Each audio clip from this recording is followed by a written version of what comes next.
Hey everybody, Ben here with Diesel Power Products, and today we are talking about this Bosch fuel rail pressure sensor for the 03 to 2007 5.9 liter common rail Cummins. So it's going to be your 25 and 3500 Dodge Ram guys with the diesel in it.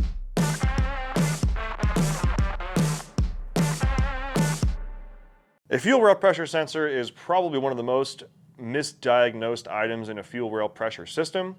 Basically, its job is to sit on the fuel rail and measure the fuel rail pressure, tell the computer how much it has, if it needs to make more, if it doesn't need to make any more or make less, so on and so forth.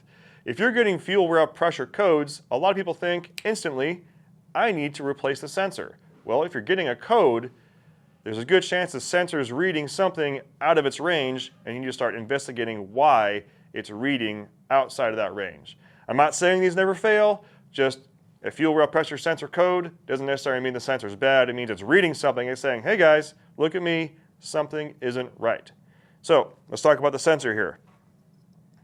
That's it. It's a sensor. It's got a plug on the side or on the back here, and it's got a hole right there. This screws right into the fuel rail, plug everything back in, just like it came from the factory. Bosch replacement. Again, that is a factory Bosch replacement.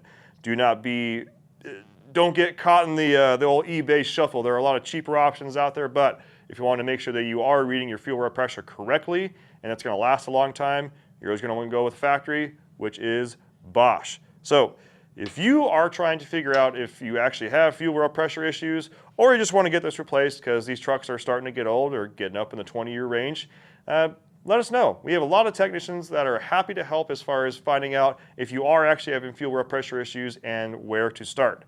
We've got sales technicians on the phone 6 a.m. to 6 p.m. Pacific time, Monday through Friday. You can also email us. You can do the chat on the website. You can go on the Instagram, Facebook, all that kind of good stuff. Whatever you like, get a hold of us, and we'll get this taken care of for you and get you the best advice in the industry. Thanks for watching, and we'll see you on the next one.